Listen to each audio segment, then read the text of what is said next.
Hey everyone. I'm too lazy to have an intro, so just make a joke right here.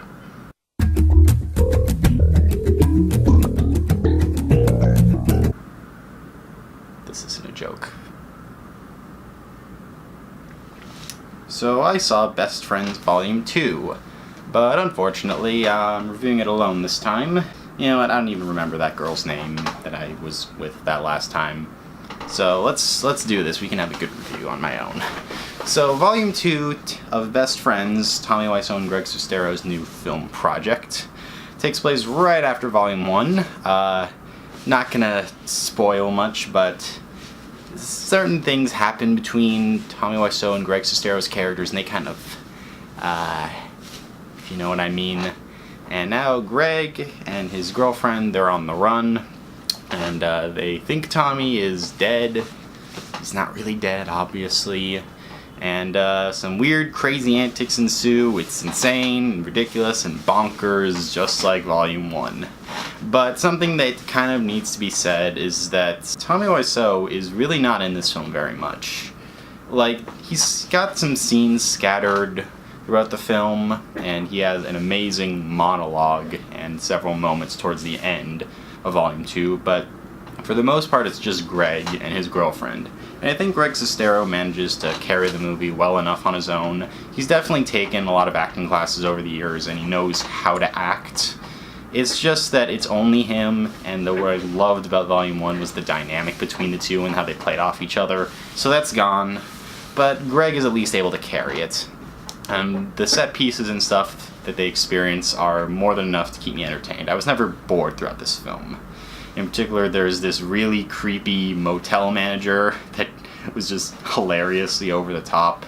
And later on we meet Greg's girlfriend's uncle, and he is hilarious. He's like one of my favorite parts of this thing. He's so unbelievably ridiculous and just inappropriate in all the right ways. It's just pure black comedy gold. I loved it. It was amazing. But again, the big issue with Volume 2 is that Tommy isn't in it much. And when he's in it, it's amazing, and the film just like, whoop, oh, it's great. But he's not, which is kind of a problem. And again, I was never bored throughout the film. That's not the problem. It just kind of would have been better because it was done so much better in Volume 1. Even though Volume 2 is kind of shorter. It's about 10 minutes shorter, I think. But something that I kind of noticed also is that very little happens in Volume 2 plot-wise. Like, you know what I'm saying? Like, the number of events and significant things that happen in Volume 1, much more than Volume 2. Certain things happen here, but it's a lot less. That just kind of feels elongated. Like, I really feel you could cut a half hour out of Volume 2 and just tag it with Volume 1, and you just have a 3-hour-long thing that could be shown in one. It's weird, but at the same time, though, I kind of understand why they want to keep certain things in. And it's not, again, I wasn't bored, it's just something I noticed, and probably would have been better, honestly, because you could just say, oh, the last third of that doesn't have a lot of Tommy in it, it's kind of eh. But, you know, it still works, it's still fine, and a lot of really insane things happen, insanely violent things also towards the end, which I loved.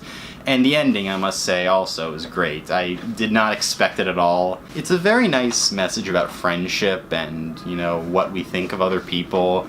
And I did not see it coming, and I found it very touching and nice, and it was probably one of my favorite parts of the film. It's just that, besides that, it just kind of took a while to get there, to have a meeting. The soundtrack, just like Volume 1, is great. It's very weird and just kind of off the wall, but it works very well for the film's favor. And I think the cinematography and the look of the film is much better in this one, actually, because a lot of this one takes place in a desert setting as opposed to Los Angeles in the first one. Like, there's some really great shots, and there's no aspect ratio change that just kind of looks sometimes like from a drone or different camera. That doesn't happen here, which I thought was a nice touch, even though they probably finished the films at the same time, so I don't know why that was a thing at all in Volume 1. I think definitely, technically, the film is better Volume 2 than Volume 1. It's just that content-wise, Volume 1 has better stuff in it than Volume 2. And otherwise, there's not a whole lot much I can say about it. I mean, I said a lot of my thoughts on this best friends thing in part 1. I like what they're doing, the idea of putting Tommy and Greg in a new project together where they can be serious and actually give a role to Tommy that fits him. And it works, and that part still is fine, I think, even though he is Tommy Wiseau, so he's going to be ridiculous and over the top and just read his lines in this weird accent. But for what it is, it works. It really does. It's just kind of hard to explain. But I still think Volume 1 is the better half of this. I would love to see, like, Volume 1 and 2 spliced together, a cut of that. The whole thing is 3 hours, 20 minutes long, which is as long as The Godfather Part 2 and Seven Samurai, which I find hilarious. But I was never once bored throughout either Best Friends. So, to say, think of that what you will. I don't care. I really don't. These films are entertaining, they're dumb, but they work for what they're trying to do. I mean, let's be real, mainstream audiences don't care about this. Only fans of The Room will see these movies. And that's fine. I enjoy them because I am a fan of The Room, and for what it is, it works. There's not a whole lot really I can say about this, other than if you're a fan of The Room, you already saw them, you don't need me to say any of this. I can't say much.